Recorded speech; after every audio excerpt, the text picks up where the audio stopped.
Quiero comenzar haciendo un pequeño resumen. La semana anterior estuve hablando acerca de cómo Jesús estaba con la multitud, le enseñó a la multitud y luego de eso, cuando salió, vio dos barcas y a los pescadores que limpiaban sus redes y entró en la de Simón, que es Pedro. Primero, podemos sentirnos a veces parte de una multitud, y para serles francos, sentirnos parte de una multitud a veces nos hace sentir solos. Pero debemos de comprender que la multitud siguió a Jesús. De hecho, en una ocasión orando, el Espíritu de Dios me guió a encerrar en un círculo en los 4 evangelios la cantidad de gente que siguió a Jesús. Dice: toda la ciudad se agolpó, el gentío, multitudes, no poca gente. Y el Señor entonces me mostró eso, porque había una corriente de crítica que decía que las iglesias grandes lo que somos un club social. Para empezar, los clubes sociales nunca tienen mucha gente, son exclusivos. Y casi Dios no hace excepción de personas, ni limita su entrada a nadie, ¿verdad? Entonces es todo lo contrario. Y la palabra nos saca de la confusión que las voces de este mundo nos siembran, ¿verdad? Entonces luego empecé yo a subrayar, dije: wow, la Biblia dice todo lo contrario a lo que me está diciendo toda la gente, incluso algunos hermanoides. ¿Conoce algún hermanoide? Hay hermanoides. Entonces empecé a ver eso. Entonces, lo que quiero decir es que Jesús, a pesar de la multitud, se enfocó después de eso en 2 barcas. No en todas las barcas en ese momento, en 2. De las 2 se enfocó en una, la de Simón, y entró. Más adelante la pesca milagrosa, ahí tienen que llamar a la otra barca. Quiere decir que aunque inicialmente entró en una, terminó bendiciendo a todas. Levanta tus manos y di conmigo: yo sé que Dios se enfoca en mí. ¿En quién está enfocado Jesús? ¿En quién? ¿En quién? A las 3 decimos nuestro nombre, ¿les parece? Quiero que grites tu nombre. 1, 2, 3. ¿En quién se enfoca el Señor?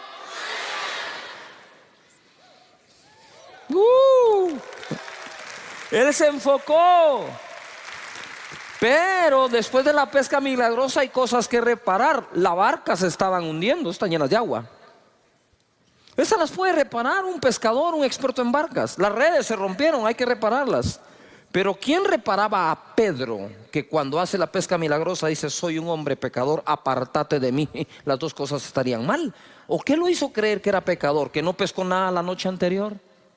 ¿No es cierto que cuando no te va bien en algo empezás a revisar tu vida? ¿En qué pequé? ¿Cuántos lo hacemos? Claro, empezamos a revisar en qué pequé, en qué pecado, qué hice mal. Y tal vez eso surge de algo que llevamos dentro que todavía no ha sido arreglado. Entonces Jesús se enfoca en las 2 barcas, se enfoca en la de Simón, se enfoca en la pesca que necesitaba para que la economía sanara de Pedro, pero además se enfoca en el pescador. Él está enfocado en ti, por encima de tu empresa, por encima de lo que haces, tu profesión o a lo que te dedicas. Él se enfoca en ti. Amén.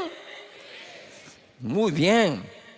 Ahora quiero entrar a otra parte que tiene que ver con todo lo de las barcas. Les dije que las barcas normalmente se usaban o para transporte de un punto a otro, o se usaban para conseguir la provisión. La pesca era una de las fuentes de ingresos más importantes en Israel, en el mar de Galilea.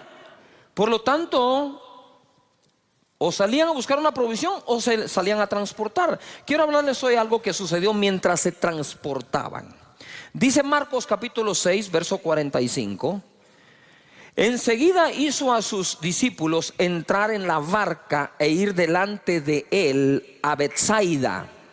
Él los hizo entrar en la barca. Se meten a la barca, se me van para Betsaida, en la otra ribera.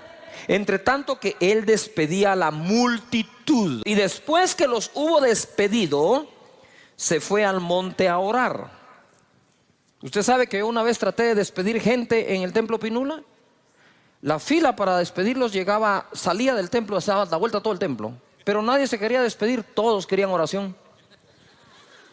Yo digo: pues sí, pero ya oré, déjenme darle la mano, darle un abrazo. No, orar.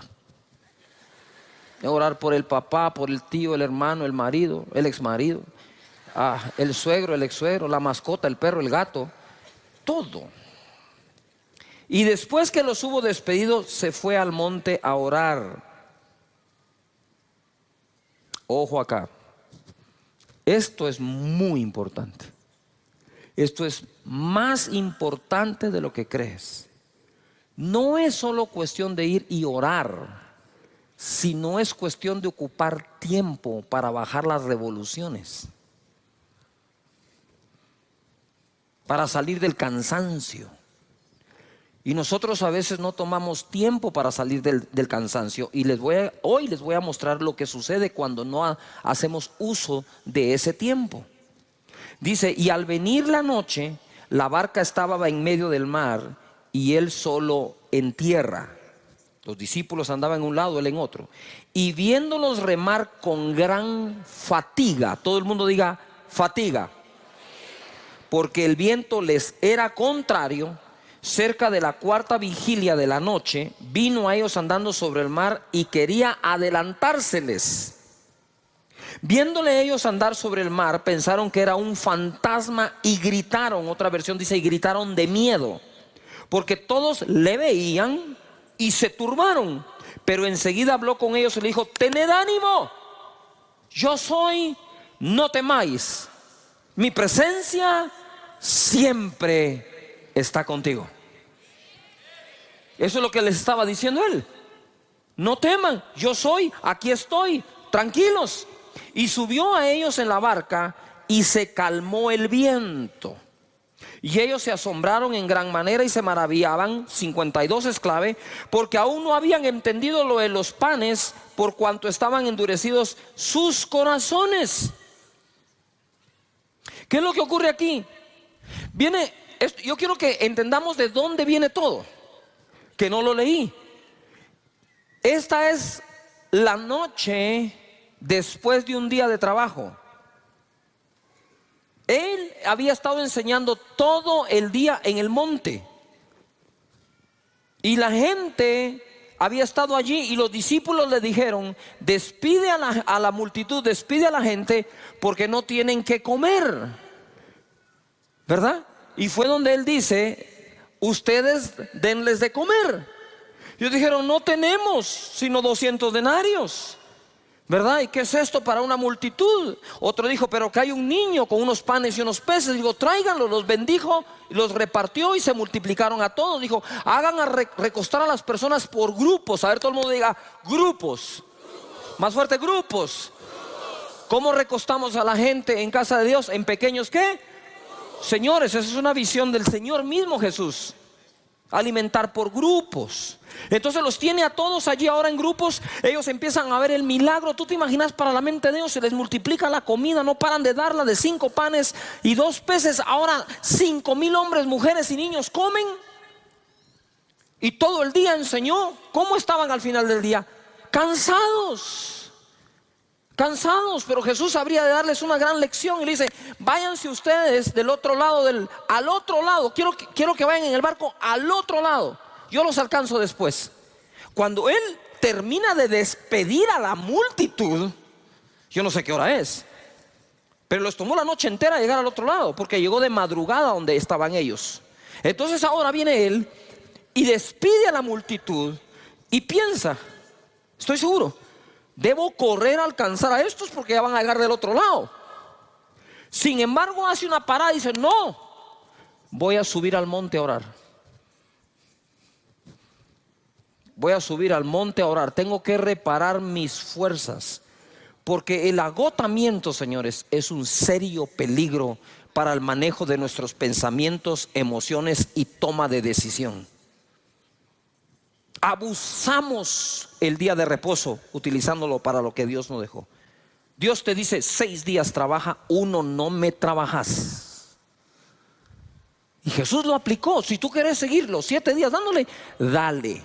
Nada más te voy a recomendar que vayas donde los psicólogos a que te den una tu terapia y que te saquen de donde te vas a meter. Yuhu. Jesús trabajaba duro, pero nunca se quemó. Entonces, nota esto. Primero se transportan. Él dice que se les quiso adelantar. Como todo líder, ¿verdad? Necesita ir adelante a veces. Y él se les quiso adelantar. Pero creo que cuando vio la situación dijo, aquí no vale la pena que me adelante, mejor me lo subo al bote ellos también. Ahora, ojo acá. Ellos están allí y dice la palabra que cuando Jesús los vio, ellos estaban fatigados. Diga de nuevo, fatiga. Espérame, ellos no estaban cansados. Ellos estaban, ¿qué? ¿Cómo estaban? Fatigados. Tenían una fatiga. Y dice una gran fatiga. Porque estaban remando. Pero estaban remando contra el viento. Nunca va a ser lo mismo remar con el viento a favor que remar con el viento en contra.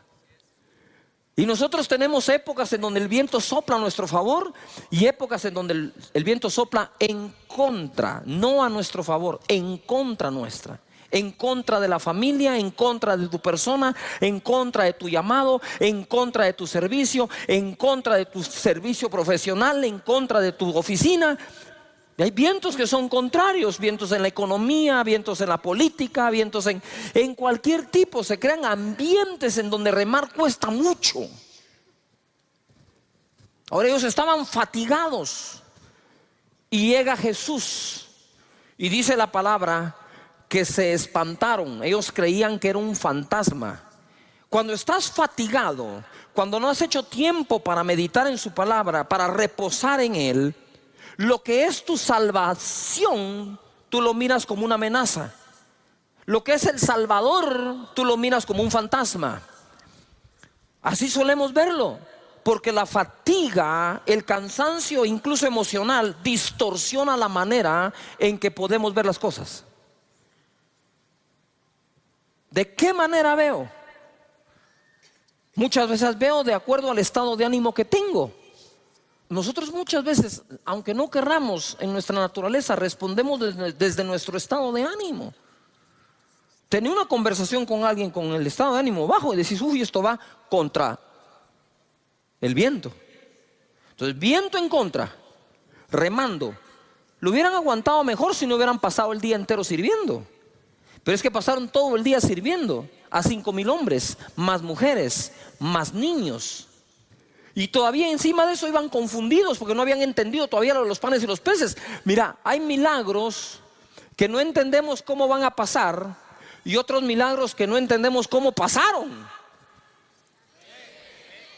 No sé cómo pasó, pero pasó, bendito sea Dios. Y aquí yo creo que iban pensando, remando, remando. Imagínate ese agotamiento. Tengo un agotamiento mental, un agotamiento físico, el viento está en contra. Empiezo a querer cualquier cosa, no voy a llegar a la orilla, se va a hundir la barca, peor si viene una tormenta, aquí ya no tenemos cómo, que no nos agarre mal parado este día. Y empezás a hacer el listado de cosas, pero de pronto llega el Señor y encima de eso es un fantasma. Cuando estás agotado mentalmente y físicamente, empezás a ver cosas negativas donde no lo hay. No me quieren, no me aman, me abandonan. El grupo, el líder, la vigilia, uy, qué tanto trabajo. Y empezás, y quizás nada de eso está malo, sino que estás respondiendo desde tu corazón que está afectado por agotamiento. Venid a mí, dice, los que estéis trabajados y cansados, yo los haré descansar. Él es el Dios del descanso. No por trabajar más se prospera más, ni por servir más las cosas salen mejor. Pero si podemos tomar ese tiempo que Jesús les quería dar, que Jesús se tomó el tiempo. Dijo, no, yo sé que los tengo que alcanzar, pero ahora es tiempo de ir a buscar al Padre, de adorarlo, de recuperar fuerzas. El ánimo hay que recuperarlo, y entonces los alcanzó. Resumen, Jesús los mandó en avanzada al otro lado, lo cual no era una distancia corta. Despedir a la multitud no debió ser fácil, ya que eran los que recibieron el milagro de los panes y los peces. Él se apartó a orar, a reponer sus fuerzas en Dios. lo que todos deberíamos hacer para no quemarnos. Con el viento en contra, ellos se fatigaron. Con la fatiga, se espantaron y gritaron de miedo. Cuando se está agotado, las cosas no suelen verse como realmente son, sino lo que parece llegar para salvarnos lo vemos como un fantasma. Cuando estamos agotados, nos confundimos y nos turbamos. Jesús dice: ánimo, yo soy. ¿Qué habían perdido? El ánimo, que viene de ánima, que viene de alma. Estaban perdiendo su alma de tan cansados que estaban. ¿De qué nos sirve ganar el mundo si perdemos el alma? Yujo. Pero Él siempre estará contigo y calmará los vientos. Amén. Levanta las manos y dice: Señor, tú calmarás el viento, pero mientras sea contrario, me dará las fuerzas para remar y el buen ánimo. Amén. A ver, grita conmigo: ánimo. Muy bien. Mateo 14, verso 26. Esto es lo mismo narrado por otro de los evangelistas. Y los discípulos, viéndole andar sobre el mar, se turbaron, se confundieron, diciendo: ¡un fantasma! Y dieron voces de miedo. Pero enseguida Jesús les habló diciendo: tened ánimo, yo soy, no temáis. Entonces le respondió Pedro y dijo: Señor, si eres tú, manda que yo vaya a ti sobre las aguas. Mira Pedro, agotado, cansado. Yo creo que dijo: estos compañeros míos no reman nada, no voy a ir a ningún lado, mejor me bajo y corro yo solo. ¿Se vale la propuesta o no? ¿Yujo? Claro que se vale la propuesta. Cabe. Y él le dijo: ven. Y descendiendo Pedro de la barca, andaba sobre las aguas para ir a Jesús. Pero al ver el fuerte viento, ¿qué tuvo? Ya tenían miedo. Dice que gritaron de miedo. Ya casi se recupera y ahora vuelve al miedo. A veces el miedo se nos quita como por 2 minutos nomás. Pero al ver el fuerte viento tuvo miedo y comenzando a hundirse dio voces, porque cuando uno se está hundiendo, créame que grita, diciendo: Señor, sálvame. Al momento Jesús, extendiendo la mano, asió de él y le dijo: hombre de poca fe, ¿por qué dudaste? Y cuando ellos subieron a la barca, se calmó el viento. Entonces los que estaban en la barca vinieron y le adoraron, diciendo: verdaderamente eres hijo de Dios. ¿Ah? Pero no era fantasma, pues. Lo que tú hoy ves como un fantasma, lo que te asusta, es lo mismo que después vas a ver tú, que era el Señor que estaba ahí contigo. No te va a dejar. Ahora nota algo, les hablé del enfoque de la multitud. 2 barcas, de las 2 barcas la de Simón. Pesca milagrosa, reparar la barca, reparar las redes, reparar a Simón. Y Dios te va a reparar. Estoy en modo de reparación, di conmigo, estoy en modo de reparación. Y no es que hayas pecado, simplemente hay que reparar cosas dentro. Y Dios te va a reparar, te va a reconstruir por dentro. ¿Me estoy explicando? Y entonces ojo acá, porque viene acá Pedro y él se enfoca, Jesús se enfoca. Pero ahora Pedro también se había enfocado. ¿Qué hizo Pedro? Pedro viene y se enfocó en Jesús. Es un fantasma. Tengan ánimo, yo soy. Y Pedro le responde: si eres tú, tú dijiste que eres tú, tú dijiste eso, ahora si eres tú, manda que yo vaya sobre las aguas. Ven, le dijo, y le dio una prueba de que era él. O sea, ya estaba comprobado, si es él, hay que cobrar nuevo ánimo, no temer, no temas. Entonces él se baja, empieza a caminar por la fe, ¿verdad? Y cuando empieza a desenfocarse, empieza a ver el fuerte viento, tiene miedo y entonces se hunde. Ustedes saben que en casi todos los deportes se habla de la anticipación visual. Anticipación visual es cuando tú anticipas visualmente lo que viene o lo que habrá de venir. Y son diferentes cosas. Por ejemplo, ¿verdad? Cuando un futbolista corre, él debe levantar la cabeza para ver a dónde va el centro. Solo levanta la cabeza. Es impresionante cómo tu cuerpo, tu cerebro, agarra distancia, fuerza, altura, velocidad, efecto. Y una vez lo mira, ¡pah!, patean la bola a la cabeza del que vio. Eso es en distancia corta, mediana o aún larga. ¿Ha visto esos que patean la bola de un extremo a otro de la cancha y al pecho del otro futbolista? ¿Y cómo así? Porque la anticipación visual prepara todo tu cuerpo para actuar. En el tenis no le puedes quitar la vista a la pelota. Aun cuando pegas aquí, viendo, cuidado, el golf, pegas y tienes que dejar la cabeza ahí porque tenías que tener tu mirada ahí. En el esquí siempre esquías 3, 4 curvas adelante. Normalmente en el esquí no esquías el presente, esquías el futuro. No puedes poner la vista acá.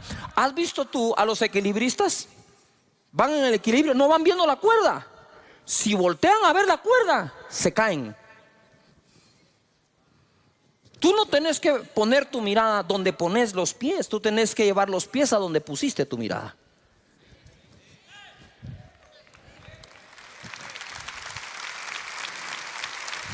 Donde pongas tu mirada, los pies van a responder. Entonces siempre se nos dice, por ejemplo, tú vas a caminar, tú no caminas así.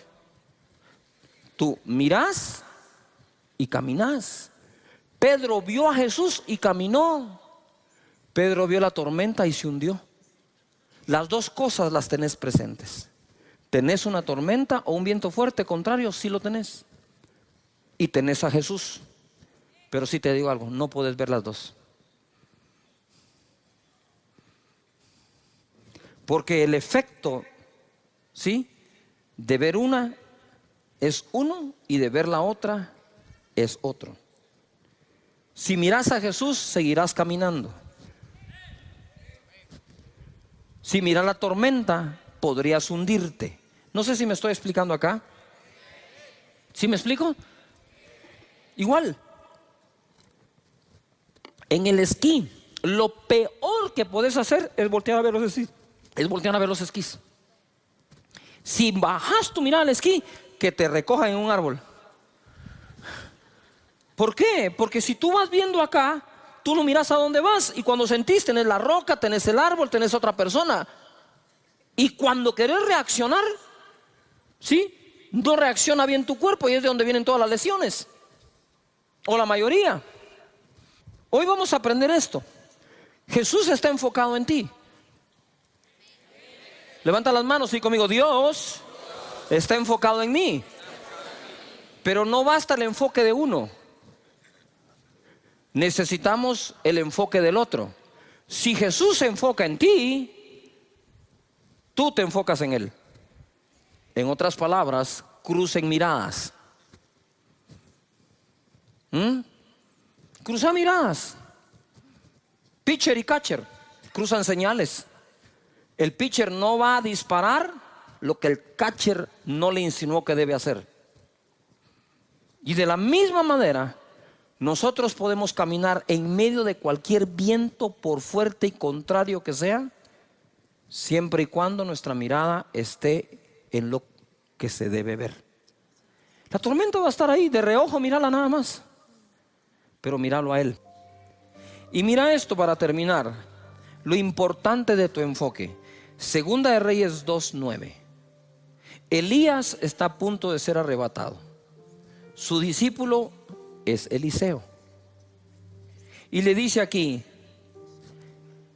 Eliseo a Elías: dame una doble porción de tu espíritu.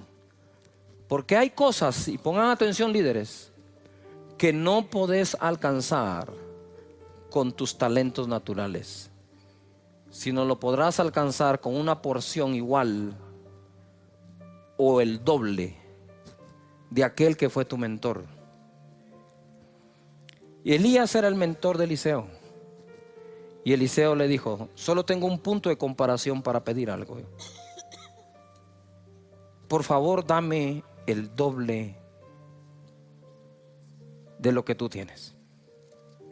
Y mira lo que le contesta Eliseo a Elías, Eliseo: pide lo que quieras que haga por ti antes que yo sea quitado de ti. Y dijo Eliseo: te ruego que una doble porción de tu espíritu sea sobre mí. Te ruego. Y Elías le va a decir: esto no lo conseguís rogando, esto lo conseguís poniendo atención. Mira lo que le dice. Él le dijo: cosa difícil has pedido. Si me vieres cuando fuere quitado de ti, será hecho así, mas si no, no. Si me vieres cuando fuera apartado de ti, pues es re fácil. Mírame, porque está fácil.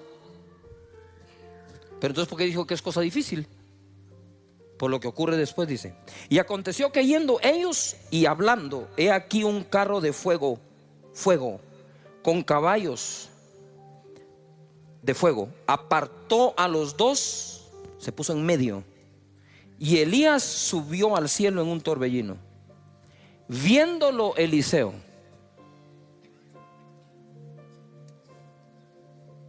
cuando aparece el carro de fuego en medio, cuando aparece la prueba de fuego en medio, podrías perder tu enfoque. Pero creo que Eliseo decía: no importa cuánto me arden los ojos, cuánto el fuego está ardiendo, tengo que seguir, debo ver a Elías, porque fue lo que me dijo. En medio de la tormenta, Pedro tenía que haber dicho: tengo que ver a Jesús. Puesto los ojos en el autor y consumador de la fe. Y Moisés se sostuvo como viendo al invisible. Nos sostiene lo que vemos o nos hunde lo que vemos, y las dos cosas están presentes para que escojas: el fuego del carro y Elías, el fuerte viento y Jesús, la persecución de los egipcios o el invisible.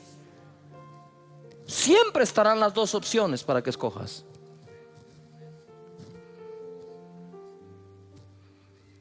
Y dice: y viéndolo Eliseo.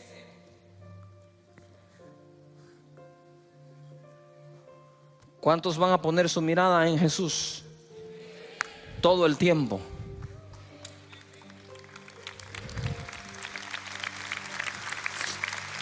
Date cuenta de algo. ¿Por qué ver a Elías? ¿Por qué ver a Elías si fue el miedoso que se fue a esconder en una cueva ante la amenaza de una mujer?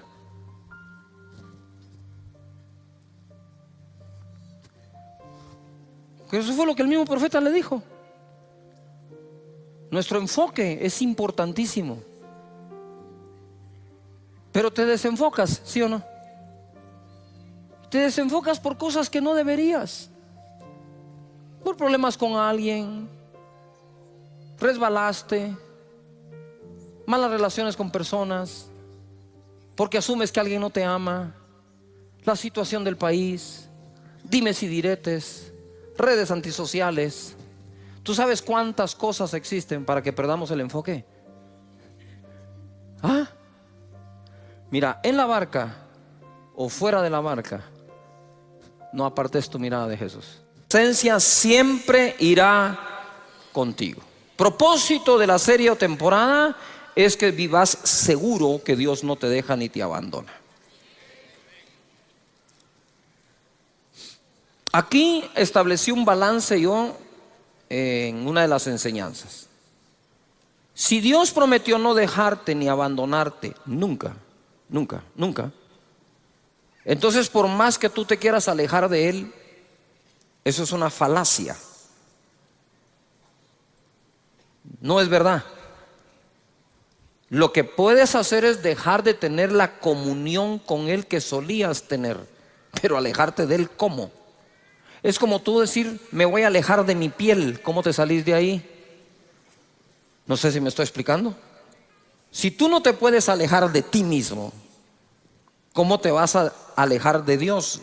Si uno que en ocasiones se autoabandona no se puede dejar, mucho menos Dios. Por eso cuando Jesús en la cruz del Calvario dijo: Dios mío, ¿por qué me has abandonado?, Fue la primera y única vez que Jesús llamó a su Padre Dios como tal, que le dijo Dios a él, ¿verdad? Muchas veces dijo que Él es Dios, su Padre.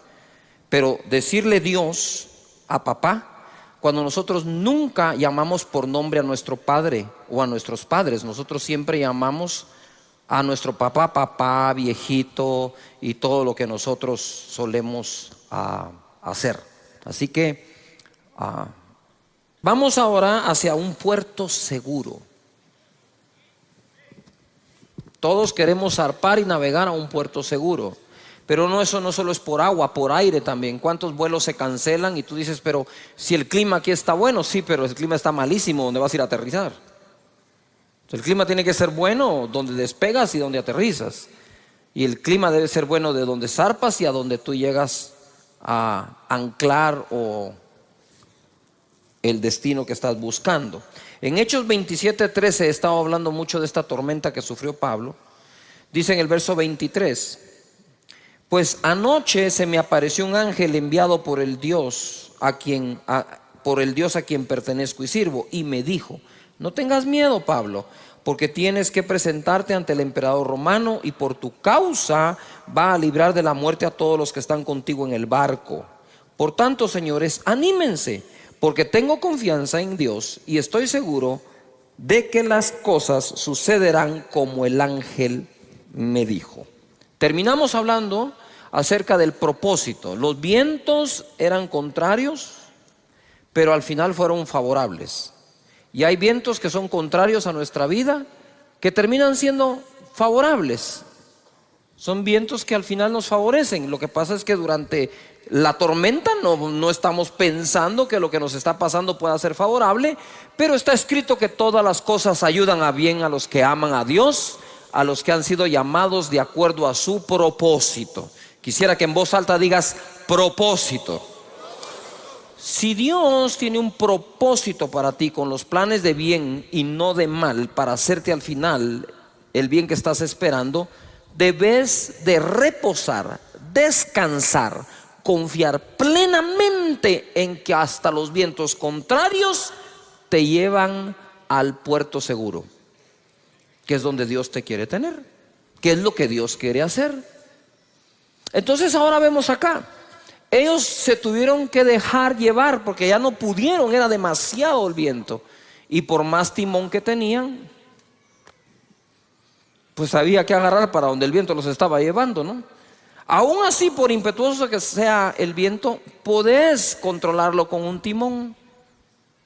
Todas las grandes naves tienen timón. Así que confía en el propósito de Dios.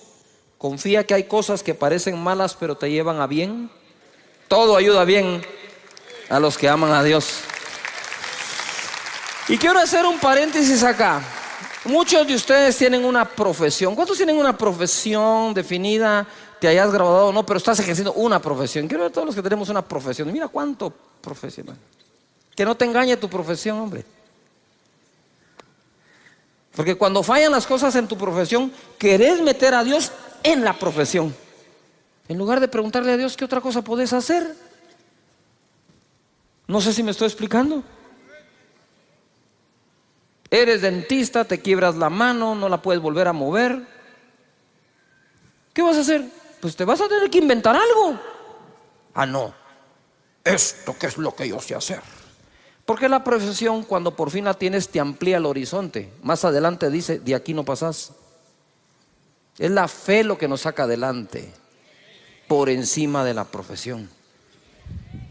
Porque no siempre se termina ejerciendo la que uno estudió toda la vida. La vida puede cambiar. Hay circunstancias que nunca escogimos nosotros y nos llegan del puro aire, como decimos. Entonces la fe detona la capacidad de adaptación que nosotros podamos tener en esta vida. Pero si tu mente está allí, es más, tu mente no, te lo voy a hablar claro, tu orgullo está allí en lo que más sabes hacer, pero lo que más sabes hacer no te está dando de comer, aprendí a hacer otra cosa por la fe. Y ojo, al rato te va mejor, ¿verdad? Muy bien. Santiago capítulo 3 verso 2 nos va a hablar del timón de la nave. ¿Cuál es el timón de la nave? Santiago 3:2 dice: porque todos ofendemos muchas veces. A ver, ¿cuántos de ustedes alguna vez han sido ofendidos por alguien? Quiero ver la mano. Todos los que han sido ofendidos. ¿Cuántos de ustedes han ofendido a alguien? Quiero ver todos los que hemos ofendido a alguien. Deje la mano ahí levantada. Si usted ofendió sin querer, la mayoría de las veces, levánteme la otra mano. ¿Por qué no piensa así cuando lo ofenden? ¿Ya se dio cuenta que todos aceptamos que la mayoría de las veces ofendimos sin querer? Pero cuando nos ofenden no es sin querer, ¿va? Lo planeó. Tengo que encontrar la libreta donde lo he escrito. Y empezás con esa tu teoría de conspiración. El timón de la nave dice: todos ofendemos muchas veces. Si todos ofendemos muchas veces, la inteligencia emocional bien desarrollada es vital. Aprender a perdonar y dejar eso en el pasado. Si alguno no ofende en palabra, este es varón perfecto, capaz también de refrenar todo el cuerpo. Quiere decir que si puedo llegar a refrenar mi boca, puedo refrenar todo. He aquí nosotros ponemos freno en la boca de los caballos para que nos obedezcan y dirijamos así todo el cuerpo. Mirad también las naves, aunque tan grandes y llevadas de impetuosos vientos, son gobernadas con un muy pequeño timón por donde el que las gobierna quiere. Yo quisiera que me pongan algunas fotografías de ejemplos de timón. Muy bien, ustedes pueden ver ahí es un avión gigante. Pero ustedes saben ahora, la vez pasada me entraron a una cabina para que viera. Ustedes pueden ver ahora el timón. Sí, es un pequeño stick. Cuando yo entré y vi eso dije: ¿y con eso vas a manejar este chunche? Sí, me dijo. Y la verdad, ni con esto, me dijo. Apacha un botón y esto despega, vuela y aterriza solo. Y entonces, ¿para qué te pagan a vos? Le dije: pues por si no funciona. Pero uno entra a un avión de ese tamaño y mira, dice uno: ¿qué pasó con el timón? Este es el timón ahora. ¿Cómo puede llevar usted el control de un avión que puede llegar casi a la velocidad del sonido con ese pequeño timoncito? Pues así es.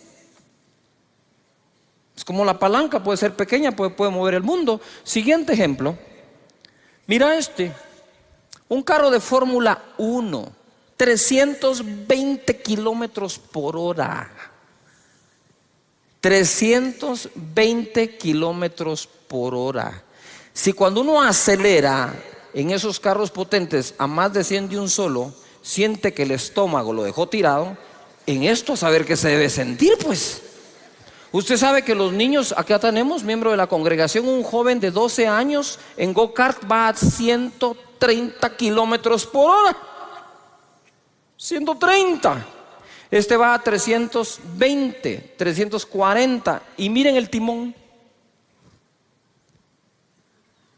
Y en ese timón lleva el control de todo. Pero deje ese gran carro con potencia. Lo más seguro es que usted tenga un auto que ya le sube volumen al radio, que verdad que ya le apacha unos botoncitos, ya lleva más controles. O sea, como que el control no lo dejan en el timón, el gobierno de la nave. Aquí hay otro ejemplo, ¿verdad? Caballo. Ahí está, el freno. Así que no siempre funciona esa onda del freno, ¿verdad?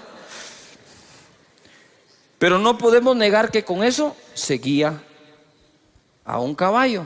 Y aún toda bestia animal puede ser domesticada por el hombre.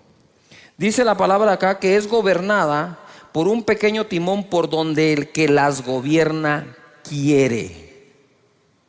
Levanta las manos y di conmigo: yo puedo llegar a gobernar mi vida por donde yo quiero.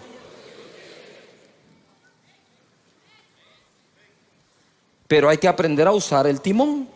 Verso 5. Así también la lengua es un miembro pequeño, ¿verdad? Aunque nosotros siempre tenemos a un amigo que es lengua larga, ¿verdad? Lengua viperina. Pero ¿qué lengua es este, ¿verdad? Así también la lengua es un miembro pequeño, pero se jacta de grandes cosas. Es decir, es capaz de hacer grandes cosas. He aquí cuán grande bosque enciende un pequeño fuego. Basta un buen fosforazo para quemar el bosque entero. Y la lengua es un fuego. Miren lo que es la lengua. La de todos. Si no entendemos la definición que las escrituras le dan, no vamos a saber qué hacer con ella. Y dice, la lengua es un fuego, un mundo de maldad. ¡Yujú! La lengua está puesta entre nuestros miembros y contamina todo el cuerpo. Quiere decir que hay cosas que le pasan a nuestro cuerpo culpa del uso de la lengua. E inflama la rueda de la creación. ¡Yujú! Y ella misma es inflamada por el infierno. Cuando uno lee este verso le dan ganas de arrancarlo, ¿verdad? No de subrayarlo, sino de tacharlo, porque de verdad es muy fuerte. Pequeño verso que me está diciendo, la creación es inflamada por la lengua, pero la lengua es inflamada a su vez por el infierno.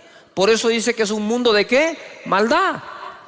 ¿Qué es lo que quiero decir con eso? Es, si nosotros comprendemos y aceptamos esto, entenderemos la importancia de su uso. ¿A cuántos han metido en problemas por un lenguazo, como decimos, verdad? ¿Sí? Y la otra pregunta es, ¿en cuántos problemas te has metido cuando has dicho algo? También. Entonces hay que aprender a hacer uso de eso, hasta en las comunicaciones, porque nos comunicamos hablando, aunque tenemos lenguaje corporal, por supuesto. Pero ¿cuándo fue la última vez que no resolvimos un conflicto con nuestra pareja, con nuestros hijos, con nuestra familia, porque usamos malas palabras, porque las ponemos donde no van, porque las entonamos como no queríamos? ¿Cuántas veces nosotros hemos dicho, uy, no, eso no es lo que quiero decir, eso no era lo que quería decir, yo no te dije eso? ¿Cuántas veces hacemos eso? La pregunta que te quiero hacer hoy es, para que la meditemos, ¿hasta dónde te ha llevado eso? ¿Hasta dónde te puede llevar eso? ¿A la destrucción de una relación? ¿De una amistad? ¿De un país? ¿Acaso no fue a través de palabras que nos han querido destruir? Palabras sacadas de contexto. La lengua, que es un mundo de ¿qué? De maldad. Pero es así.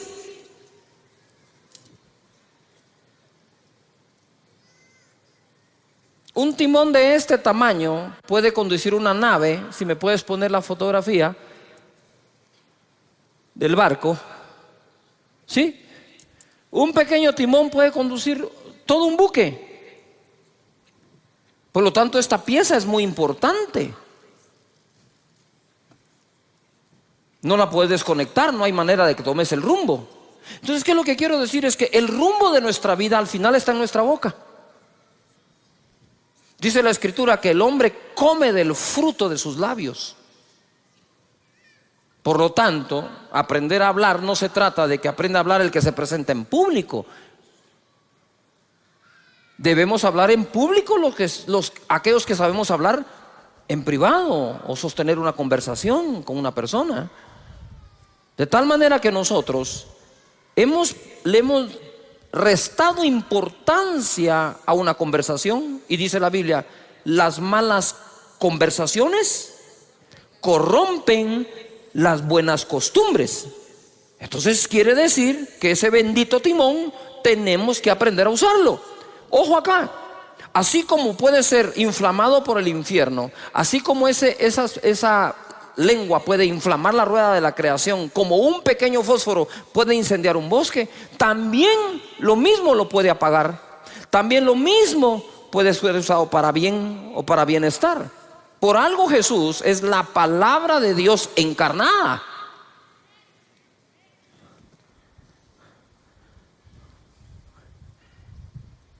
Importante entonces el uso de las palabras y la manera en que nosotros las usamos o hablamos. Verso 7.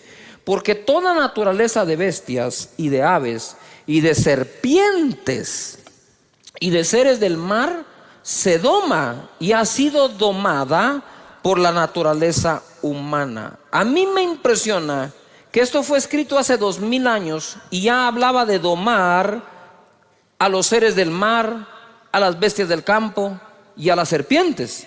O sea, eso que nosotros vemos en unos acuarios con delfines amaestrados, eso ya existía. Tal vez no lo ponían en un lugar, pero que dice que se doman hasta los seres del mar. Pero ningún hombre puede domar la lengua,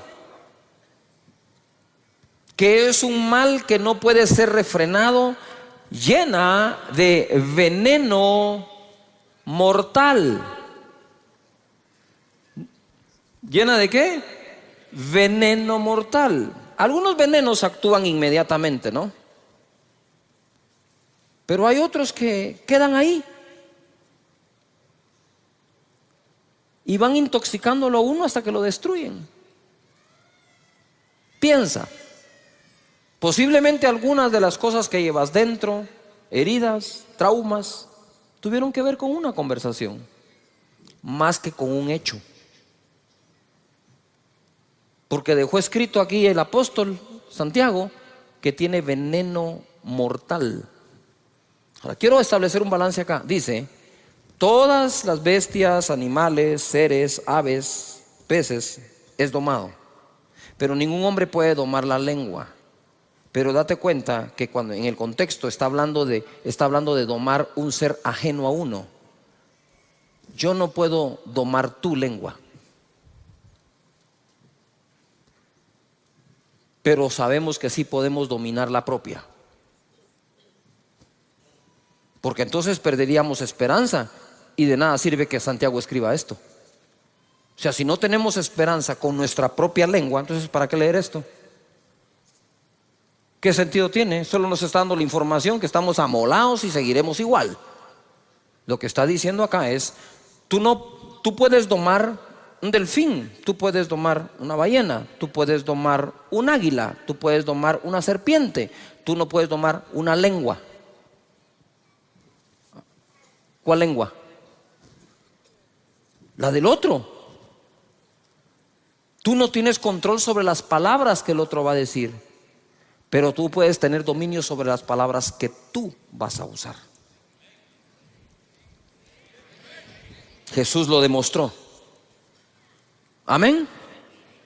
Luego dice acá, con ella, por eso está aquí, con ella bendecimos al Dios y Padre.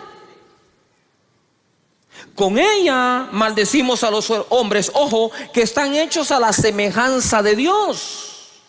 Entonces yo me ponía a meditar, si yo puedo respetar a Dios, ¿por qué no puedo respetar a lo que más se asemeja a Él?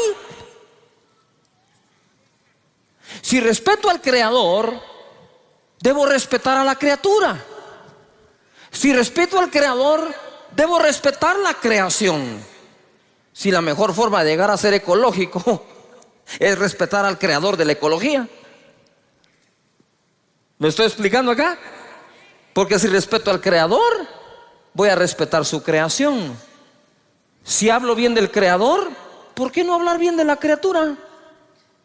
Si no hay persona a la que no se le encuentre alguna virtud y se pueda hablar bien de él. Pero si la costumbre es encontrar el defecto para hablar del defecto, entonces no estamos tomando dominio sobre el timón de nuestra vida. Siempre que has hablado mal de una persona, o cuando hablamos mal de alguien y aún no nos consta, ni a nosotros nos queda buen sabor. Pero cuando hablas bien de alguien, ¿cómo te sentís? Te sentís bien, Te sentiste incluso que le hiciste un bien a una persona, que el que te oyó se fue con un agrado. Qué feo es sentarse con una persona que siempre está hablando mal de algo o mal de alguien. Uno no quiere estar sentado ahí en un momento y dice, ay, qué feo está esta onda, ¿verdad? Es como que te sirvan comida agria. Entonces dice aquí la escritura, con ella bendecimos a Dios, pero con ella maldecimos a los hombres. Y esto es lo que me llamó la atención y lo subrayé, que están hechos a la semejanza de Dios. Entonces, si yo hablo bien de Dios y bendigo a Dios, debería otorgarle una bendición semejante al que está hecho o creado de forma semejante. No sé si me estoy explicando. Voy a tratar de hacerlo de nuevo. Si yo bendigo a Dios, entonces con una bendición semejante a la que le doy a Él, voy a bendecir al que está creado semejante a Él. ¿Me expliqué? Pero si estamos creados semejantes a Dios, ¿por qué vamos a hablar de los semejantes a Dios como que estuvieran totalmente retirados de Él?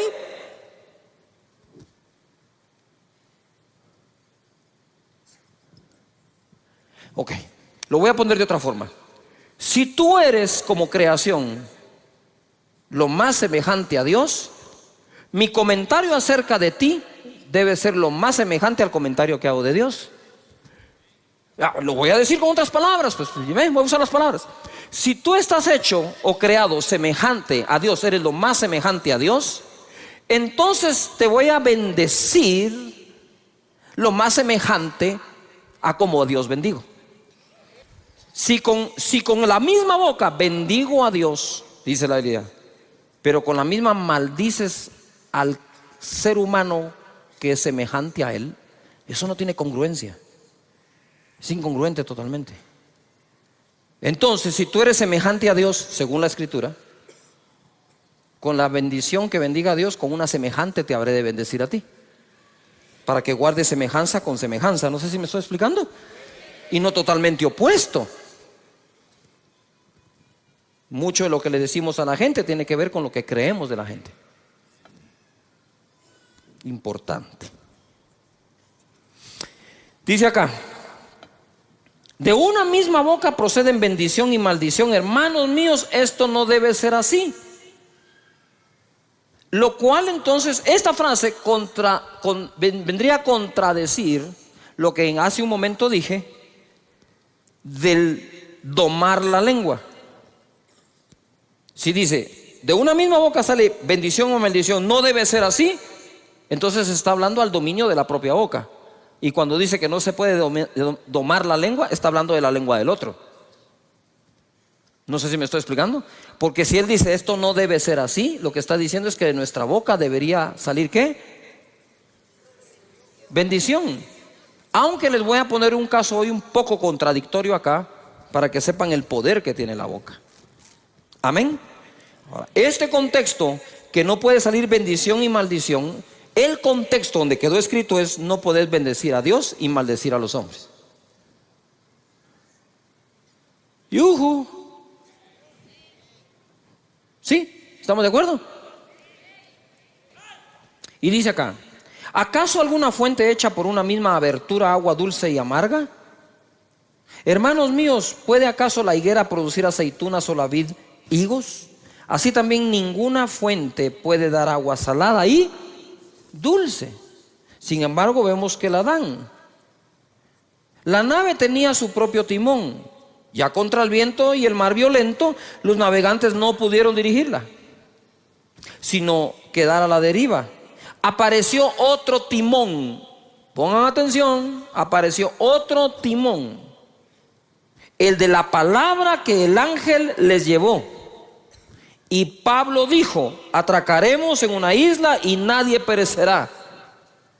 El timón que llevaba el capitán, llegó un momento que no importaba para dónde giraba, el viento era muy fuerte. Pensaban que iban a morir, pero apareció el verdadero timón de ese momento de la nave, que iba a ser la palabra que salió de la boca de Dios. ¿Me estoy explicando? Deja que la palabra de Dios, sus principios, sus valores y sus promesas te dirijan a un buen puerto y a un puerto seguro. De esa manera, nosotros podemos ver que apareció otro timón. Mateo 12, 33, 37. Para nosotros poder tener un mejor timón, lo debemos de saber conectar. Verso 33. Dice: o haced el árbol bueno y su fruto bueno, o haced el árbol malo y su fruto malo, porque por el fruto se conocerá el árbol. Esta palabra árbol malo en el original significa lo siguiente, pongan atención: corrupto de raíz. No es un árbol de mango que le salieron algunos malos mangos. Es un árbol de mango que todo le salió malo. Entonces el problema ya no fue un mango, el problema es el árbol completo. Entonces cuando habla aquí del árbol malo, no habla de un árbol que pueda tener defectos como tú y yo, habla de un árbol que es malo de raíz. Corrupto de raíz, podrido, malo, de pobre calidad, no apto para ser útil, indigno. Para que nosotros no emitamos juicios que no debemos. Generación de víboras, eso no es para ustedes. ¿Cómo podéis hablar lo bueno siendo malos? Porque de la abundancia del corazón habla la boca. Si la lengua es el timón, ¿a qué está conectado el timón? Al corazón. Si quiero mejorar el timón, pues debo mejorar el corazón. Porque dice después la escritura acá: el hombre bueno del buen tesoro del corazón saca ¿qué? Buenas cosas. Buenas cosas significa distinguido, agradable, excelente, correcto, placentero, saludable, útil, de buena naturaleza. Y el hombre malo del mal tesoro saca malas cosas. Ya dije que es el verbo, que es el calificativo para árbol malo. Ahora escucha el de malas cosas. Significa maldad. Malas cosas. Saca malas cosas, saca maldad. Diabólico, débil, inútil, desagradable, incorrecto, Satanás. O sea que hay gente que el diablo se le sale por la boca.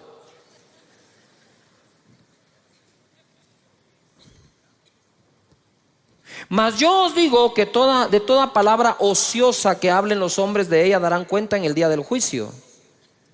Ociosa significa inútil, pereza,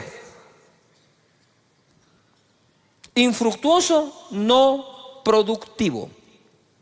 Verso 37, porque por tus palabras serás justificado y por tus palabras serás ¿qué? Condenado.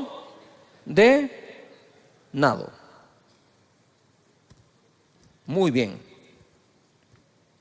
Reparando el timón, voy rapidito ahora, Mateo 12, 33, 37, el mismo pasaje pero en la palabra de Dios para todos. Verso 33, decidan si el árbol es bueno y el fruto es bueno, o si el árbol malo y el fruto es malo. El árbol se conoce por sus frutos. A ver, todos digan fuerte: decidir. ¿Qué tenemos que tomar hoy? ¿Una qué? ¿Una qué? ¿Una qué? Ahora te quiero preguntar algo. ¿Tienes cosas buenas en tu corazón? ¿Cuántos decimos que tenemos cosas buenas en el corazón? Entonces es fácil. Es fácil. Di conmigo: yo voy a hablar de las cosas buenas que tengo en el corazón.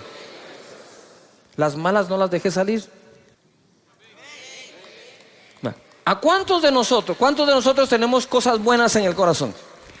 Entonces, el buen hombre saca del buen tesoro ¿qué? ¿Buenas qué?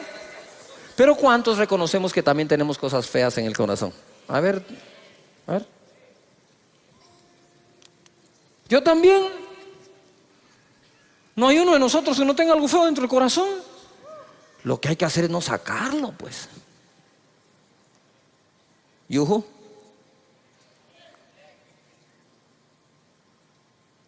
Tratarlo, sanarlo.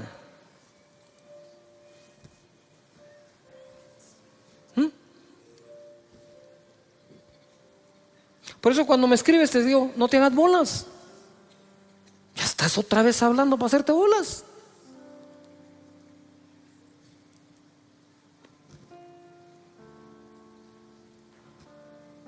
¿Yuju? Claro que sí. La vez pasada iba jugando con unos amigos, hice un mal tiro y los amigos me decían, decilo, me decían. Saca esa palabrota. No, hombre, ni siquiera la estoy pensando. Pero si le agarra a pensar, lo que hay que hacer es procurar no sacarla. Todavía están acá. Porque todos tenemos cosas buenas y cosas malas dentro. Pero entonces dejemos que fluyan las buenas y abstengámonos de hablar de las malas. ¿Podríamos aplicar eso a las demás personas? ¿Sabes algo bueno de alguien? De eso habla de él. Si otro va a hacer el trabajo sucio, déjalo que sea otro, pero no tu boca. Amén. Porque debemos de bendecir a Dios. ¿Y bendecir a qué? A los hombres. Y sigo, ¿estamos de acuerdo? 34, partida de víboras, dice acá. ¿Cómo pueden ustedes hablar lo bueno siendo tan malos? Lo que uno dice muestra lo que uno es en su corazón. ¿Yuju? Lo que uno dice muestra lo que uno es. El que es bueno lo es en su interior y habla de lo que tiene allí. De igual manera el malo lo es en su interior y habla de lo que tiene allí. Pero yo les digo que en el día del juicio la gente tendrá que dar explicación por cada una de las palabras inútiles que dijo. Las palabras que dijiste servirán para juzgarte, ellas te aprobarán o te condenarán. Efesios capítulo 4 verso 29 en la versión lenguaje actual dice: no digan malas palabras. Y dice, mira, al contrario, digan siempre cosas buenas que ayuden a los demás a crecer espiritualmente, pues eso es muy necesario. No hagan que se ponga triste el Espíritu Santo de Dios. Si algo pone triste al Espíritu es el uso de las palabras. Y por último voy a ir a esto, un controversial ejemplo. Por el amor de Dios, no se me vayan. ¿Sí? Todavía déjenme terminar esto porque quiero cerrar la serie con broche de oro. En Marcos capítulo 11 verso 21, bájame un poquito. Dice, entonces Pedro acercándose le dijo: maestro, mira la higuera que... ¿La higuera que qué? La higuera que qué se ha secado. ¿Tú creerías que Jesús maldijo? Pues a la higuera sí. Jesús el día anterior le dijo: nunca jamás alguien vuelva a comer de tu fruto. Y se secó. Quiero que tomen en cuenta esto, porque esto es muy poderoso. Respondiendo Jesús le dijo: tened fe en Dios, porque de cierto os digo que cualquiera que dijere a este monte: quítate y échate en el mar, y no dudar en su corazón, sino creyere, será hecho lo que dice. Y lo que diga, dice, le será ¿qué? Por tanto os digo que todo lo que pidiereis orando, creed que lo recibiréis y os vendrá. Y Pedro dijo: el que quiere amar la vida, el que quiere amar la vida y ver días buenos, refrene su lengua de mal y sus labios no hablen engaño. Entonces, ¿en dónde está nuestro futuro? En nuestra boca. ¿Por qué creen que siempre confesamos con una confesión que en la boca hay un milagro? Eso no es un dicho así nomás, que bonito para empezar un discurso. Eso tiene sentido. Y ahí todos los domingos te lo repito: voy a hablar palabras de bien y no de mal, de salud, no de enfermedad, de riqueza, no de pobreza, de bendición, no de maldición, porque en mi boca está el control.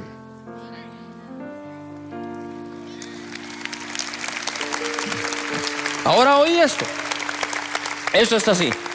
Viene Jesús, y para darte un ejemplo de lo poderoso que puede ser tu boca, que lo que digas creyendo, eso es lo que va a ocurrir.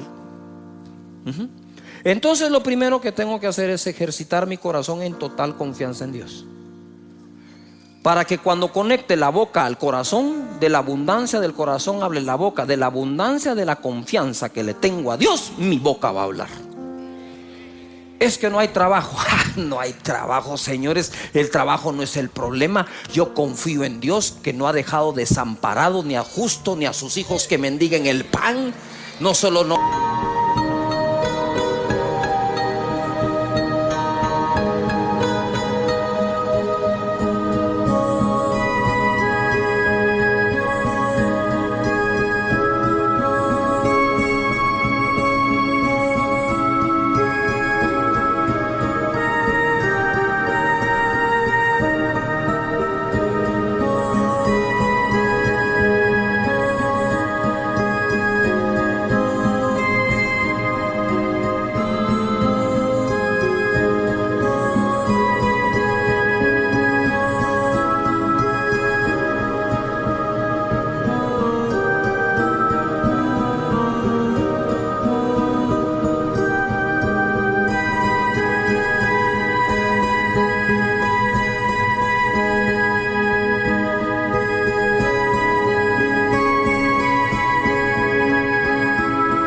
Si no hay trabajo, va a haber abundancia de pan en la casa de mi padre. Eso es lo que hay. Pero ¿por qué sale eso? Porque adentro hay confianza. Pero cuando adentro hay una desconfianza hasta en Dios, habiéndote leído esos 233,000 escrituras, porque el corazón vive con tanta desconfianza, que cuando viene la prueba, desde la desconfianza usas el timón. ¿Y a dónde te va a llevar el timón? A ese puerto inseguro. Pero cuando tenés total confianza en Dios y sus promesas, y como dijo mi hijo hace unos cuantos domingos, dijo: Dios tiene planes de bien y no de mal. Pero por encima de confiar que el plan es bueno, hay que confiar que el planificador es mejor. Por eso Pablo decía: todas las cosas ayudan a bien a los que aman a Dios, a los que han sido llamados de acuerdo a su propósito. Él pudo decir eso no porque un ángel se lo dijo. Él pudo decir eso porque, habiendo tenido vientos contrarios, llegó al puerto donde debía ir. Llegó a una isla donde incluso una serpiente lo mordió. Y no hay serpiente que te vaya a detener del cumplimiento de tu propósito en esta vida. Ahora voy, ¿verdad? Mejorar el corazón. ¿Cómo puedo mejorar el corazón? Lo que llevo adentro, meditando. Dios es bueno, su misericordia es para siempre, su gracia es sobreabundante, nunca me ha dejado, nunca me dejará. Cuando tenés esa confianza, el timón se compone. Y por último, ¿por qué puse ahí un ejemplo controversial? Porque para decirte que todo lo que digas creyendo que lo recibiréis vendrá, el ejemplo que puso fue la maldición de una higuera, no la bendición. Él no llegó donde una higuera seca y le dijo: para mañana tendrás fruto, y lo puso por ejemplo. ¿Por qué puso por ejemplo la maldición? Para que cuides tu boca. Porque así como se cumple lo bueno que decís, se puede cumplir lo malo. ¿Cuántas veces pasé yo por ese pasaje y no me detuve a meditar que fue una maldición la que usó de ejemplo? La maldición de una higuera. Entonces lo que te está diciendo es: hey, ten cuidado, porque tu boca es tan poderosa para secar una higuera que podría secar tu negocio, que podría secar tu familia, que podría secar tu grupo, que podría secar tu nación, por andar hablando lo que no tenés que hablar. Mejor hace fructificar tu familia, fructificar tu nación, fructificar tu negocio. Porque al fin y al cabo la Biblia dice que el hombre come del fruto de sus labios. Cuando tú entres a tu trabajo, a tu comercio, vas a tener que hablar palabras conmigo: Señor, hazme sabio para elegir sabios. Amén. Si uno no es sabio, ¿cómo reconoce al sabio?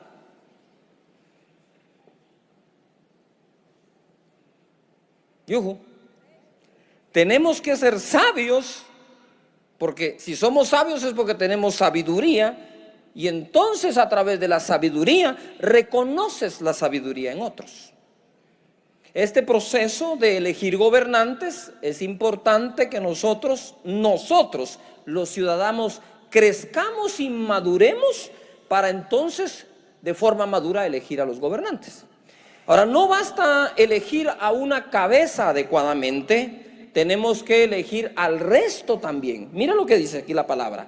Cuando Moisés es electo por Dios para liberar al pueblo de Israel del yugo de los egipcios, le da este consejo en Éxodo 18:20. Y enseña a ellos las ordenanzas y las leyes. A ver, todo el mundo diga conmigo, leyes. Diga conmigo, un país necesita leyes justas. ¿Cuántos creen que necesitamos leyes justas en cada país?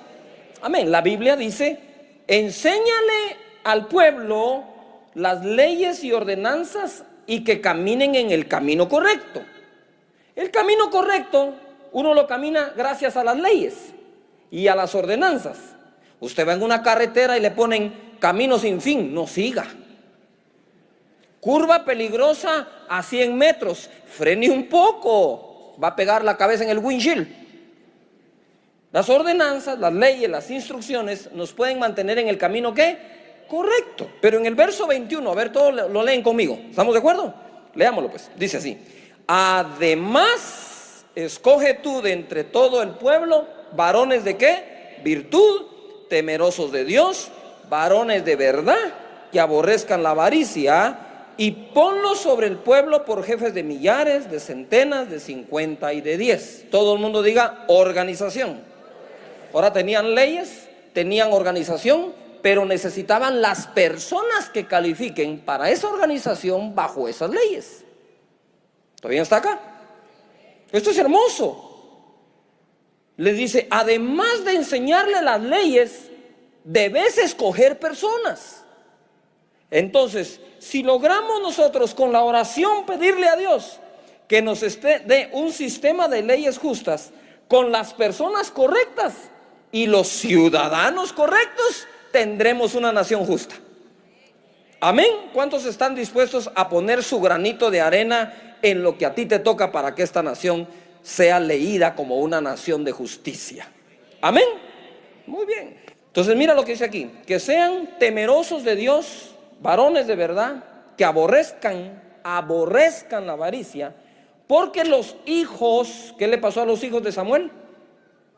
Por la avaricia aceptaron el soborno, corrompieron ¿qué? Corrompieron el derecho. Muy bien. Proverbios 11:14 dice así: donde no hay dirección sabia, todo el mundo diga sabia. No basta dirección, si cualquiera puede dirigir, pero a veces dirigimos sin poner la sabiduría. Dice, donde no hay dirección sabia, ¿caerá quién?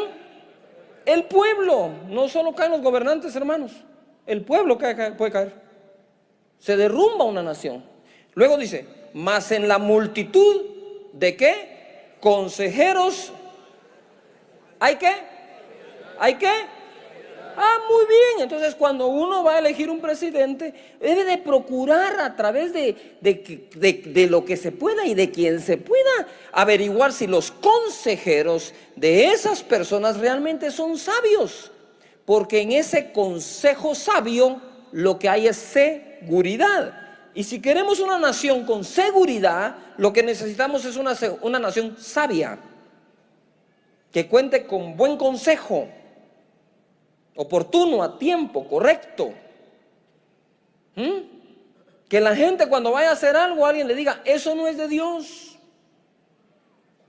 Y el otro va a decir, pero eso conviene. Aunque convenga, no importa que convenga. Si no es de Dios, no.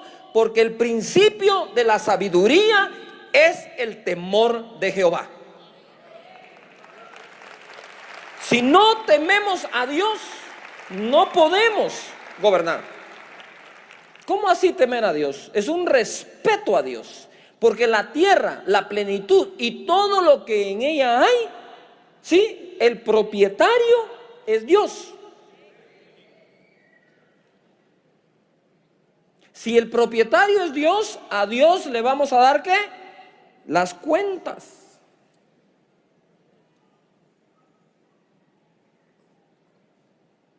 ¿Todavía están aquí? Nuestro sistema de creencias son importantes como ciudadanos. ¿Qué creemos? ¿En quién creemos? Practicamos lo que creemos. En una familia no se necesita, para que sea buena familia, un buen papá con una mala mamá. Usted necesita un buen padre, una buena madre y buenos hijos. La suma de esto da una buena familia. Todavía.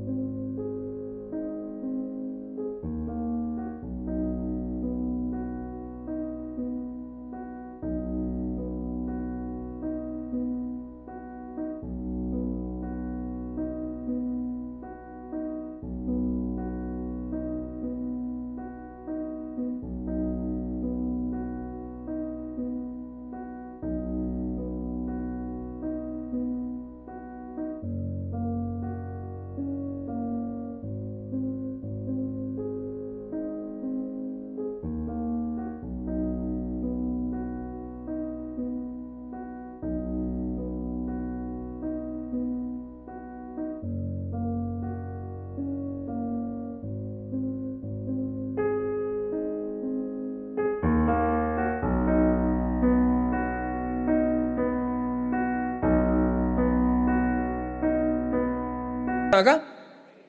Pero no basta que uno sea el bueno, no, tienen que ser todos los que hagan lo correcto. Entonces, ¿cuál es la vida espiritual de una familia? Es la sumatoria de la vida espiritual de cada individuo de dicha familia. ¿Cuál es la vida que Guatemala va a tener? La sumatoria de la calidad de vida que todos podamos desarrollar. Ciudadanos y gobernantes, los dos juntos, construyendo una mejor nación, un mejor país. En Primera de Reyes, capítulo 3, verso 7, se pone esto más que hermoso. Me gusta esto. Primera de Reyes 3, 7. Dice: ahora pues, Jehová Dios, tú me has puesto a mí, tu siervo, por rey en lugar de David, mi padre. Ojo, ojo con lo que dice Salomón. Salomón no dice, como soy el hijo, a mí me toca pues. No, dijo, Jehová me puso, porque aún siendo el hijo, Jehová podría no ponerme. ¿O no le pasó eso al hijo de Saúl? Al que le tocaba gobernar después de Saúl fue a Jonatán.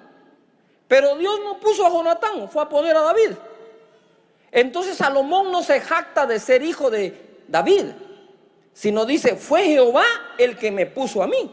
Y cuando Dios se le aparece en el sueño, le dice Dios, pídeme lo que quieras. Pongan atención a esto. Él es hijo de David. Él sabe todo lo que Dios le dio a David. Él sabe cuántas victorias tuvo David. Pero entonces viene Salomón y al aparecerse Dios, le dice así: y yo soy joven y no sé cómo entrar ni salir. Seré muy hijo de David, pero no sé nada. Reconoce lo que no sabe para adquirir lo que necesita saber.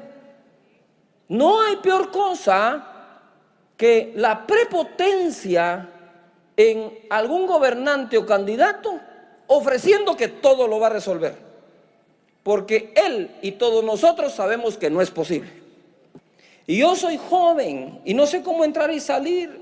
Era un joven sin experiencia, pero con el temor de Jehová. Porque si no hubiera tenido el temor de Dios, ni siquiera le dice, soy joven y no sé hacerlo. Respetó a Dios en ese momento. Y en el verso 8 dice: y tu siervo está en medio de tu pueblo, al cual tú escogiste, un pueblo grande que no se puede contar ni numerar por su multitud. Da pues a tu siervo corazón entendido para juzgar a tu pueblo y para discernir entre lo bueno y lo malo, porque ¿quién podrá gobernar este pueblo tan grande? Digan conmigo fuerte, enfoque. Salomón estaba enfocado a lo que Dios lo había llamado. Me pusiste para gobernar y, siendo sincero, Señor, no sé cómo hacerlo. Por lo tanto, dame un corazón entendido para que mi juicio sea sabio y pueda gobernar a un pueblo tan grande, numeroso. Ni siquiera tengo el censo, no sé cuántos son, Señor. Por favor, dame sabiduría.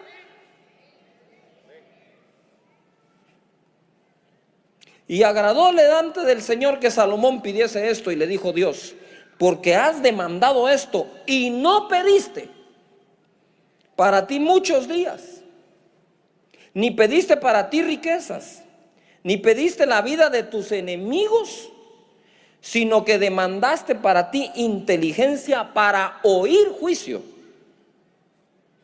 He aquí, lo he hecho conforme a tus palabras. He aquí que te he dado corazón sabio y entendido, tanto que no ha habido antes de ti otro como tú, ni después de ti se levantará otro como tú. 13. Y aún también te he dado las cosas que no pediste, riquezas y gloria, de tal manera que entre los reyes ninguno haya como tú en todos tus días. Pon atención. ¿Qué le pasó a los hijos de Samuel? Fueron presos de la avaricia, soborno, corrompieron ¿qué? El derecho, porque lo que andaban buscando en el cargo era ¿qué?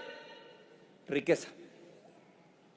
Y cuando Salomón le pide sabiduría para hacer su oficio y su trabajo bien, entonces Dios le dice: además te daré la riqueza. Dios encuentre para este país gente deseosa de gobernar verdaderamente con sabiduría y que no se preocupe de sus riquezas, porque si a Dios obedece, también le dará riquezas. También lo va a bendecir.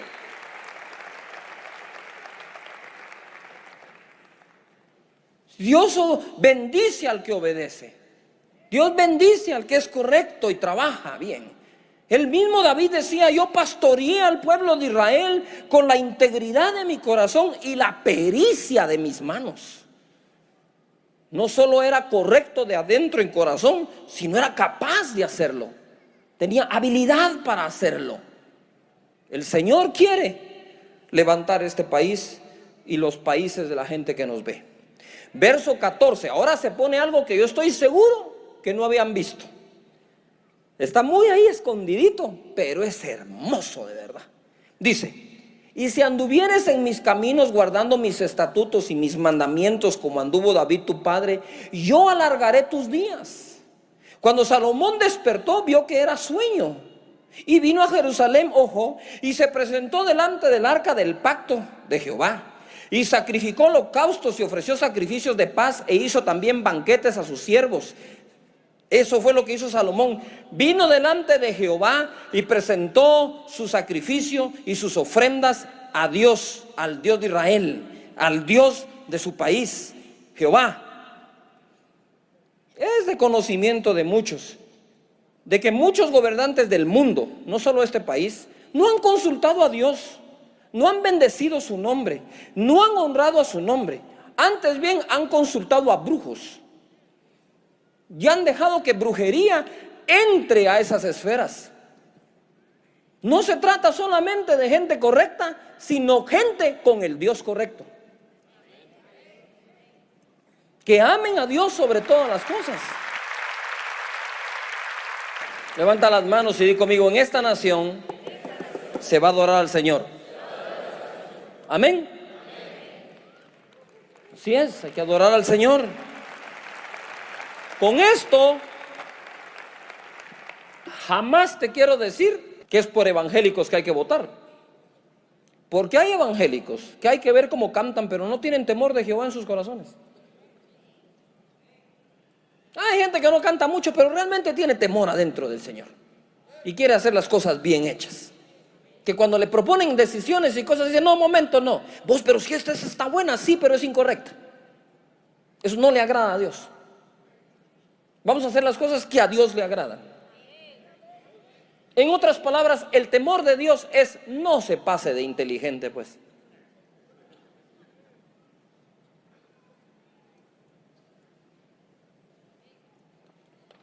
No se requiere ser muy inteligente, pero se requiere respetar a Dios. De Dios es esta tierra. De Dios es.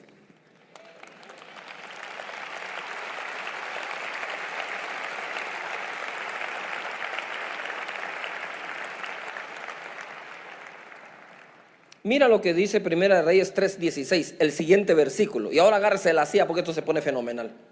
Y dice aquí: en aquel tiempo vinieron al rey 2 mujeres rameras y se presentaron delante de él para que juzgara un caso. ¿Cuál era el caso? Pero pongan atención, el caso era este. Llegan las 2 rameras y una le cuenta la historia. Mira, le dice: yo tuve un bebé, a los pocos días mi compañera tuvo su bebé, y pasado un tiempo una de ellas se durmió sobre su bebé y murió. Entonces ella le dijo: cuando yo vi a mi bebé que estaba muerto y le presté atención, vi que no era el mío. A mí me cambiaron el bebé, ¿verdad? Y la otra dijo: no, ese es tu bebé, el que está vivo es el mío si estaba en mi cama. Y empezaron a discutir ellas, ¿verdad? ¿De quién era ese bebé? Y viene Salomón, la historia ustedes la conocen, y dice: ¿saben qué? Traigan el bebé y pártanlo a la mitad. Denle la mitad a una y la mitad a la otra. Y entonces la verdadera madre levanta la mano y dice: no, denle el bebé a la otra, pero no lo maten. Y Salomón dice: ella es la verdadera madre, désenlo. El primer caso que va a juzgar como gobernante Salomón es el de una ramera. ¿Quién le haría hoy justicia a una prostituta?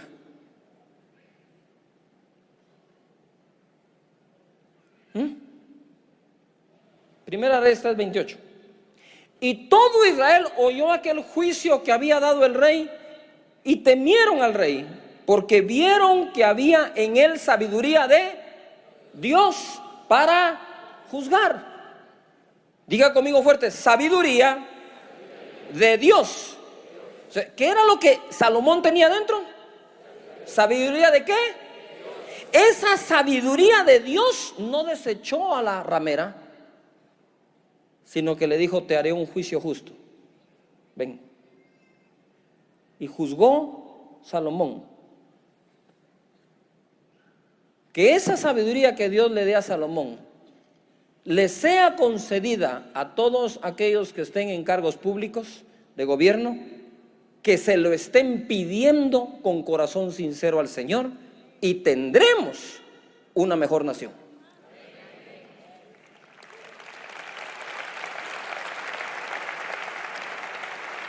No se trata, señores, de ser católico evangélico, en este caso se trata de ser sabios,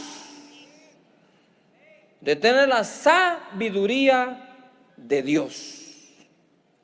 Esa sabiduría que no hace acepción de personas. Les voy a dar algunos versículos así, uno tras otro, para que los escriban. Dice Deuteronomio 1:17: no hagáis distinción de personas en el juicio. Así al pequeño como al grande oiréis. No tendréis temor de ninguno, porque el juicio es de Dios, y la causa que os fuere difícil la traeréis a mí, y yo la oiré. Eso es Moisés.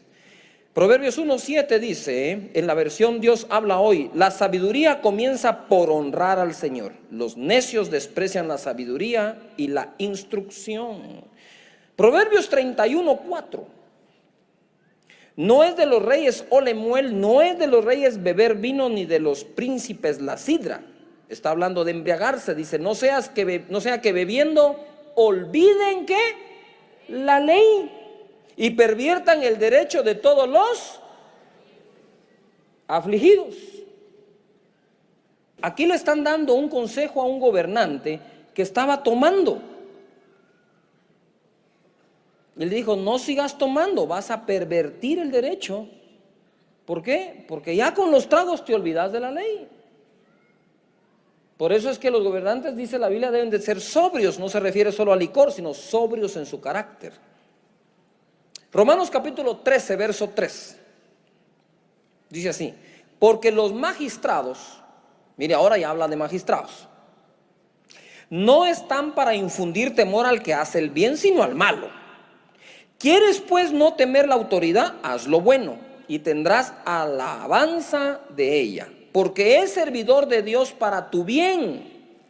Pero si haces lo malo, teme, porque no en vano lleva la espada, pues es servidor de Dios, vengador para castigar al que hace lo malo. Pidamos a Dios que en este proceso y en esta democracia, la gente sepa que aunque es un servidor público, primero es un servidor de Dios. Porque las naciones son de Dios. Que sepan que es a Dios a quien sirven para entregar a Él un mejor país, una mejor nación y mejores personas. De hecho, los gobernantes son los que nos deberían dar los mejores consejos para vivir.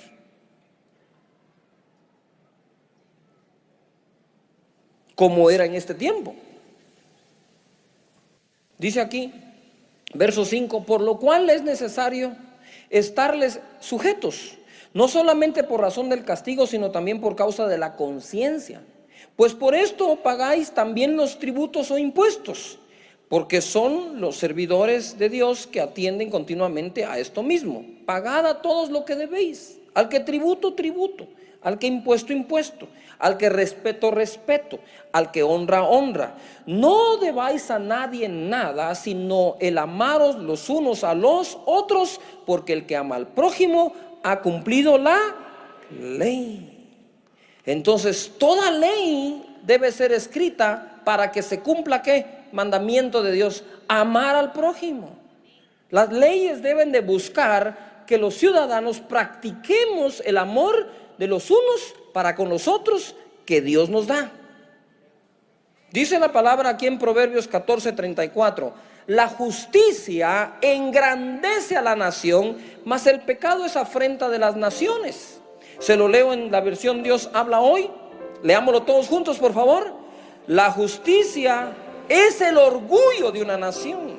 El pecado es su vergüenza. Levanten las manos y digan: Señor, danos una nación donde exista la justicia y eso sea nuestro orgullo. Amén. Muy bien. Eclesiastés capítulo 10, verso 16. Ay de ti, tierra, cuando tu rey es muchacho y tus príncipes banquetean de mañana. Bienaventurada tu tierra cuando tu rey es hijo de nobles y tus príncipes comen a su hora para reponer sus fuerzas y no para beber.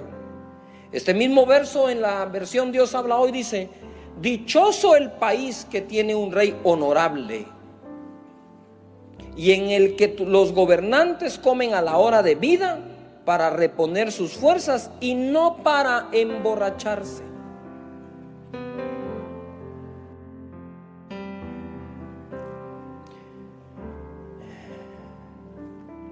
Ahí mismo en Romanos 13, verso 9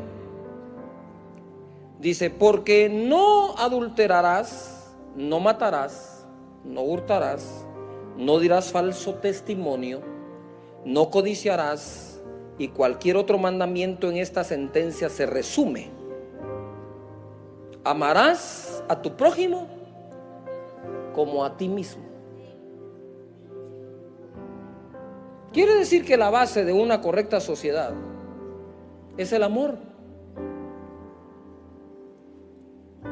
El amor trae el respeto. Si nosotros somos portadores de ese amor, démoslo, incluyendo a nuestros enemigos. Amad a vuestros enemigos, dijo Jesús. En esto se resume toda la ley, dijo Jesús. En que ames a Dios sobre todas las cosas y a tu prójimo como a ti mismo. En otras palabras, toda la ley que Dios dio era para que eso se cumpliera. Y dice aquí Proverbios 20:28: misericordia y verdad guardan al rey, y con clemencia se sustenta su trono. Dios habla hoy, esa versión dice: el rey se mantiene seguro en su trono cuando practica ¿qué? El amor y la verdad. Porque el resumen de la ley de Dios es amor. Cuando dejan el amor y la verdad, ya no están seguros en su trono.